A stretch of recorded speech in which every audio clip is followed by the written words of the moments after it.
Hi hello welcome back to our channel.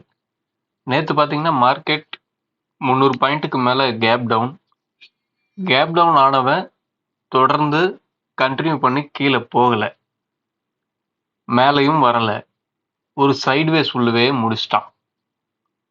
இதுக்கு என்ன காரணம் அப்படின்னா ஏடிஎம் ப்ரைஸ் கரைய ஆரம்பிச்சது தான். ஏடிஎம் ப்ரைஸில் ப்ரீமியம் நின்னுது அப்படின்னா தான் மார்க்கெட் மூமெண்ட்டு கொடுக்கும். அப்படி இல்லை அப்படின்னா இப்படி சைட்வேஸ் உள்ளதான் வந்துடும்.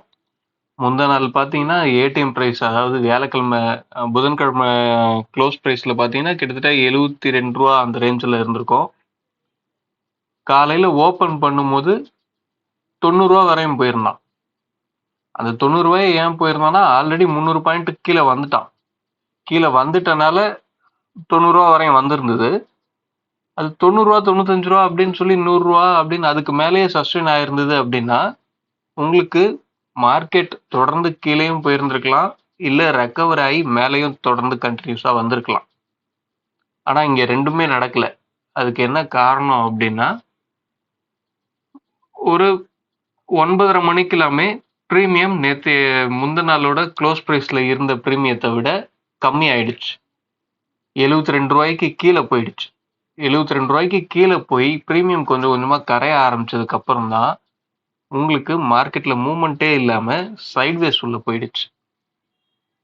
நேற்று மார்க்கெட் சைட்வேஸ் உள்ள போனதுக்கு முழு காரணம் இதுதான். ஏடிஎம்ல ப்ரீமியம் இல்லாம போயிடுச்சு. ஏன்னா எக்ஸ்பைரி டே அன்னைக்கு ப்ரீமியத்தை 0 தான் பண்ணணும். ஆனா எக்ஸ்பைரி டேலையும் உங்களுக்கு ஒரு பெரிய மூவ்மெண்ட் கிடைக்கும். நல்ல ஒரு ஸ்விங்கு கொடுப்பான். கீழே இருந்து மேலே போவான், மேலே இருந்து கீழே வருவான். இதெல்லாம் நீங்க பார்த்துருப்பீங்க. அன்னைக்கெல்லாம் என்ன நடந்திருந்தது அப்படின்றத போய் பாருங்க. அன்னைக்கெல்லாம் ஏடிஎம்ல ப்ரீமியம் இருந்திருக்கும். ஏடிஎம்ல ப்ரீமியம் இருந்தால் தான் மூவே பண்ண முடியும் ஆப்ஷன் செயினை. ஓகே, இப்போ நம்ம இன்னைக்கு உண்டான லெவல்ஸை பார்ப்போம். இன்னைக்கு உண்டான லெவல்ஸை நான் இதை ரிமூவ் பண்ணிட்டு உங்களுக்கு மார்க் பண்ணி எடுத்துட்டு வரேன்.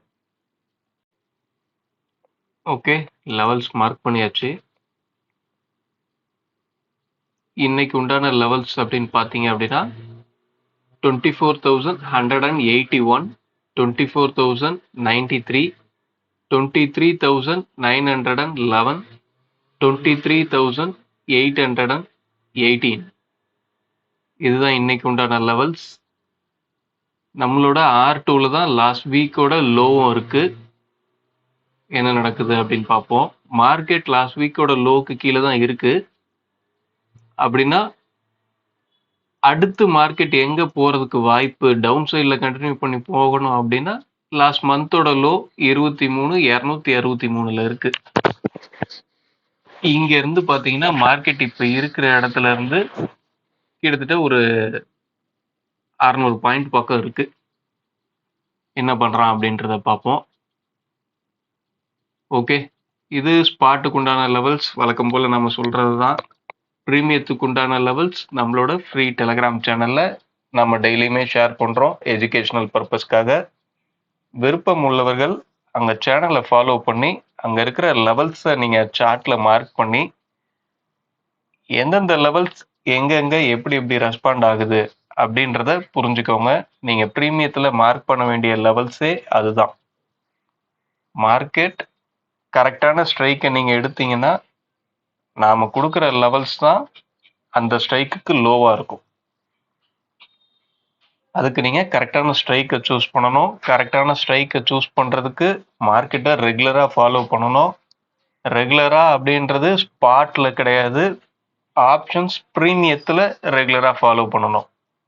ஏன் அப்படின்னா இங்க யாரும் ஸ்பாட்ல ட்ரேட் பண்ண முடியாது. எல்லாமே ட்ரேட் பண்றது ஆப்ஷன்ஸ்ல அல்லது ஃபியூச்சர்ஸ்ல.